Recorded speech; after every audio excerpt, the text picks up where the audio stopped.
আসসালামু আলাইকুম প্রিয় দর্শক, আপনাদের সকলকে শুভেচ্ছা সহ স্বাগত জানাচ্ছি চ্যানেল আই সংবাদে। এখনকার আয়োজন নিয়ে আপনাদের সাথে আছি আমি ফাবলিহা বুশরা। শুরুতেই চলুন দেখে নিই ফ্রেশ প্রিমিয়াম টি সংবাদ শিরোনামগুলো। কুড়িগ্রামে বন্যা পরিস্থিতির অবনতি, সুনামগঞ্জে অপরিবর্তিত থাকলেও সিলেট শহরে উন্নতি।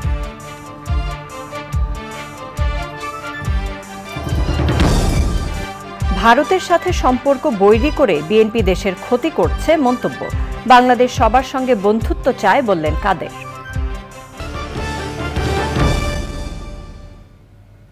এছাড়াও নিটল টাটা বিশেষ সংবাদে থাকছে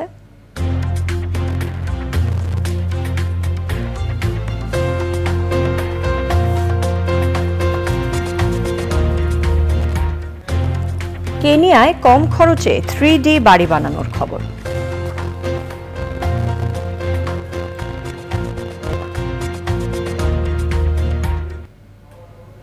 সংবাদ শিরোনামগুলো জানাচ্ছিলাম। এখনকার সংবাদ আয়োজন একই সঙ্গে চ্যানেল আইয়ের ইউটিউব চ্যানেল এবং চ্যানেল আইয়ের ওটিটি প্ল্যাটফর্ম আই স্ক্রিনে লাইভ স্ট্রিম হচ্ছে। সুনামগঞ্জের বন্যা পরিস্থিতি অপরিবর্তিত রয়েছে। সিলেট শহরের বন্যা পরিস্থিতির কিছুটা উন্নতি হয়েছে, তবে নিম্নাঞ্চলে পানি বাড়ছে। মূল শহর থেকে পানি নামতে শুরু করলেও জেলায় এখনও 8 লাখ মানুষ পানিবন্দী।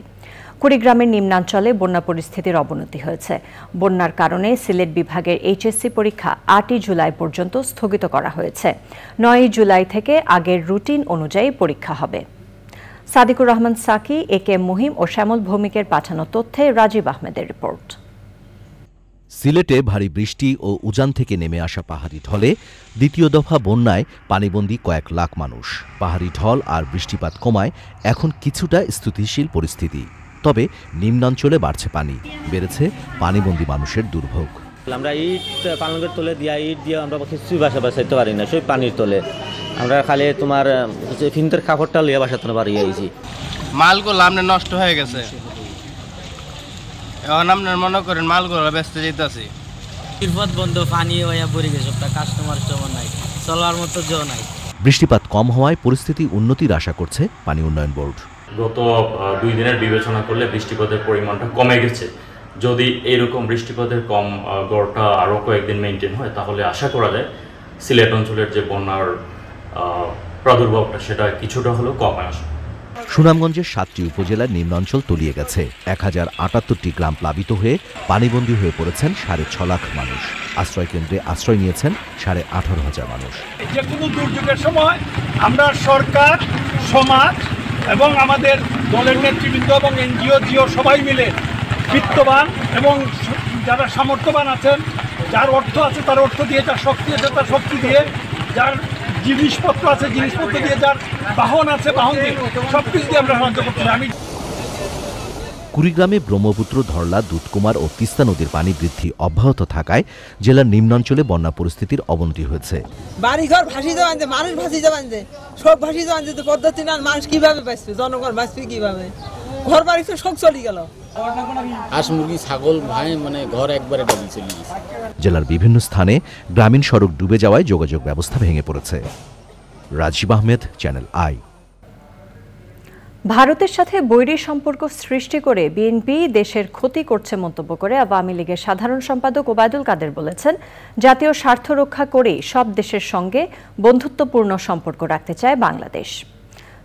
দলের যৌথ সভায় বন্যায় ক্ষতিগ্রস্ত মানুষের পাশে দাঁড়াতে দলীয় নেতাকর্মীদের নির্দেশ দিয়েছে আওয়ামী লীগ।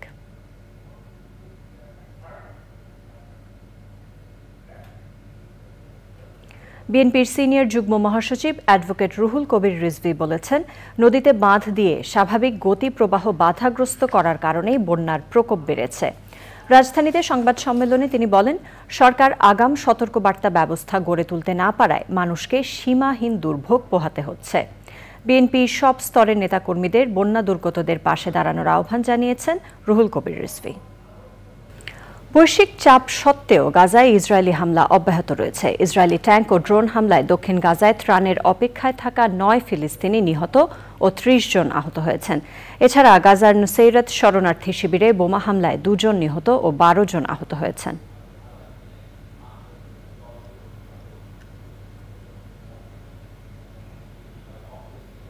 আই স্ক্রিন সাংস্কৃতিক সংবাদ। বিনোদনের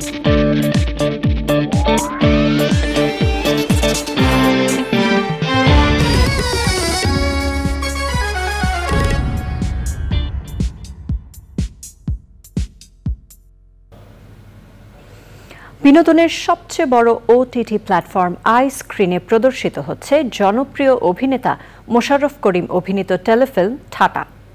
আরিফ রহমানের রচনা ও পরিচালনায় ঠাটা টেলিফিল্মে মোশাররফ করিমের পাশাপাশি শায়লা সাবি, সোহেল খান, কচি খন্দকার, সুমন পাটোয়ারি ও সিদ্দিকুর রহমান প্রমুখ অভিনয় করেছেন।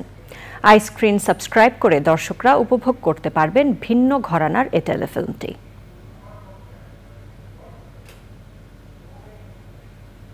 নিটোল টাটা বিশেষ সংবাদ।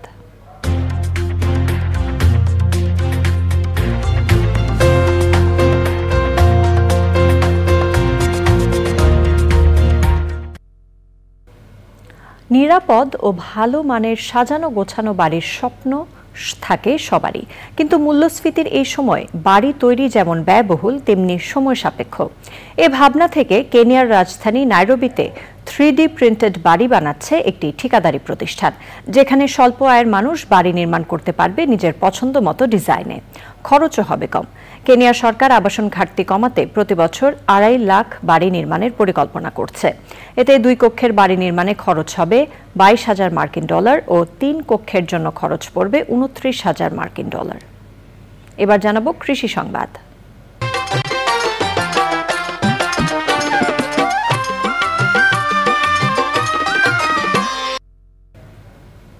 এবারই প্রথম টাঙ্গাইলে বাড়ি 2 হলুদ জাতের তরমুজের আবাদ হয়েছে। প্রথম বছরই ভালো ফলন পেয়েছেন কৃষক। লাল তরমুজের চেয়ে মিষ্টি বেশি হওয়ায় এ তরমুজ নিয়ে মানুষের মাঝে ব্যাপক আগ্রহ তৈরি হয়েছে।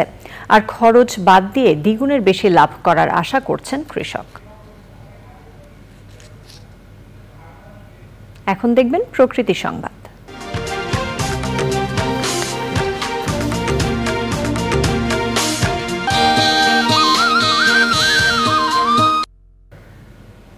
অব্যবস্থাপনা ও দখল দূষণে ঐতিহ্য হারাচ্ছে দিনাজপুরের ঐতিহাসিক সুখসাগর ও মাতাসাগর। সুখসাগর পাড়ে ইকো পার্ক ও আবাসন প্রকল্প তৈরির নামে পাহাড় এবং গাছ কেটে নিচ্ছে প্রভাবশালীরা। আর মাতাসাগরের সব সমৃদ্ধি ও সৌন্দর্য এখন স্মৃতি। দুর্বৃত্তরা কেটে নিয়েছে দিঘির অধিকাংশ পাড়ের মাটি। দেশের ঐতিহ্যবাহী এই নিদর্শন বাঁচাতে দ্রুত ব্যবস্থা নেওয়ার দাবি জানিয়েছেন পরিবেশবিদরা।